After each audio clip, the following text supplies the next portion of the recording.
Hi friends, welcome to Sujatha pressure cooker. నేను మీ సుజాత. ఈరోజు వీడియోలో తొలి ఏకాదశి రోజున మనం తెలుగువారు చేసుకునే పేలాల పిండిని ఎలా తయారు చేసుకోవాలో చూపించబోతున్నాను.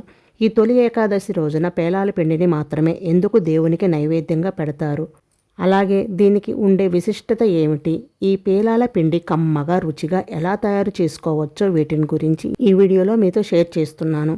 మరి రెసిపీ స్టార్ట్ చేద్దాం. రెసిపీ చేస్తూ ఈ విషయాలు గురించి మాట్లాడుకుందాం. ఈ పేలాల పిండి నేను జొన్నలతో చేస్తున్నాను. చాలా ప్రాంతాలలో దీనిని మొక్కజొన్న గింజలతో కూడా చేస్తుంటారు. జొన్నలతో పేలాల పిండి చేయాలనుకునేవారు ఈ ప్రాసెస్ని ఫాలో అవ్వండి. మీరు ఎంత అయితే పేలాల పిండి తయారు చేసుకోవాలనుకుంటున్నారో దానికి తగ్గట్లుగా కప్పు కొలత తీసుకోండి. ఇంట్లో ఉండే ఏ బౌల్ అయినా కొలత కింద తీసుకోవచ్చు. నేనైతే 1 కప్పు జొన్నలు తీసుకుంటున్నాను. ఈ కప్పు కొలతతోనే మిగిలిన ఇంగ్రీడియంట్స్ అన్నీ కూడా అప్పుడు చెప్తాను.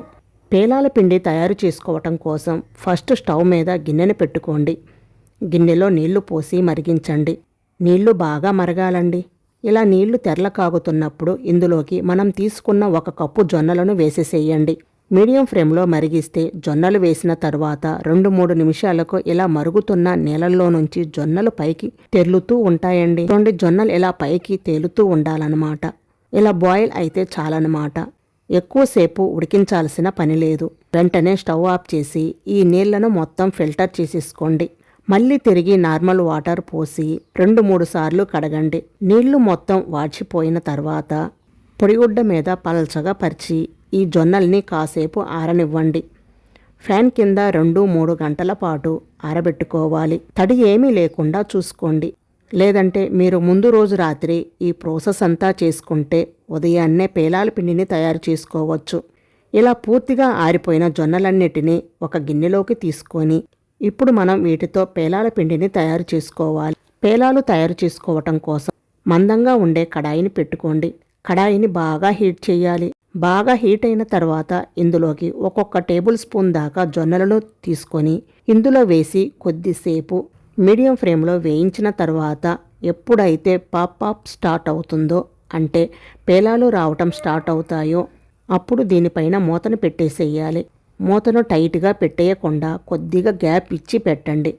ఇలా పెట్టడం వలన నీటి ఆవిరనేది రాకుండా ఉంటుంది. పేలాలు ఎప్పుడైతే పేలటం ఆగిపోయాయో వెంటనే వీటిని ఒక గిన్నెలోకి తీసుకోవాలి. అన్ని పేలాలు పేలాల్సిన పని లేదండి. మనం తీసుకున్న జొన్నల క్వాలిటీని బట్టి డిపెండ్ అవుతాయన్నమాట. సో కొన్ని పేలకపోయినా పర్వాలేదు. ఇలాగే మిగిలిన జొన్నలన్నిటినీ కూడా ఇలా పేలాలుగా వేపి తీసుకోవాలి. చూడండి, ఇలా మొత్తం పేలాలు వేపి తీసుకున్న తర్వాత ఇవి కొన్ని పేలకపోయినా పర్వాలేదు. మనం వీటిని పౌడర్ లాగా చేసుకుంటున్నాము కాబట్టి పర్వాలేదు, టేస్ట్ బాగుంటుంది. అయితే మీరు ఈ పద్ధతిలో ఫాలో అయితే గనుక మ్యాక్సిమం మనం వేసే జొన్నలలో 80% పేలాలు అయిపోతాయి. పూర్తిగా అయిపోయే అంతవరకు ఇలా 1 టేబుల్ స్పూన్ కళాయిలో వేసుకొని పేలాలని తయారు చేసుకోండి.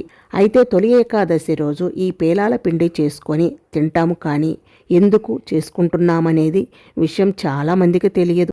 తొలి ఏకాదశి హిందువుల తొలి పండగ అని మన అందరికీ తెలుసు. అయితే ఈ రోజున శ్రీ మహావిష్ణువుని పూజిస్తూ ఆయనకి నైవేద్యంగా ఈ పేలాల పిండిని సమర్పిస్తూ ఉంటారు. అలాగే గుళ్ళల్లో కూడా పేలాల పిండిని ప్రసాదంలా మనకి ఇస్తూ ఉంటారు. పితృదేవతలకు పేలాల పిండి ఎంతో ప్రీతికరమట. అందుకని మనకి జన్మనిచ్చిన పూర్వీకులకు ఈరోజు గుర్తు చేసుకోవటం మన బాధ్యతగా పేలాల పిండిని తయారు చేసి దేవునికి నైవేద్యంగా పెడుతూ ఉండటమే. అంతేకాకుండా ఎండాకాలం తర్వాత వర్షాకాలం వస్తుంది. సో బయట ఉండే డెపరేషన్స్ అనేది చాలా ఎక్కువగా ఉంటుంది.